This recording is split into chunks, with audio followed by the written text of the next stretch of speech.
আল্লাহ যে শাস্তিদাতা, আল্লাহ যে শাস্তি দিবেন, এই সিরিয়াস বিষয়টা, এই সিরিয়াসনেসটা মানুষের মাঝে আসে না। আসে কি? মানুষ স্বাভাবিকভাবে চলাচল করে।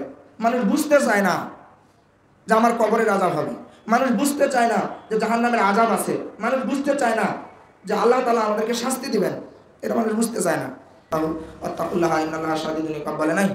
এখানে আল্লাহ তাআলা বলছেন নিশ্চয় আল্লাহ তাআলা কি কঠোর মানে শক্তিধর, শাস্তিদাতা। আল্লাহ তাআলা শাস্তি দিতে পারে, আল্লাহ তাআলা শাস্তি দেয়।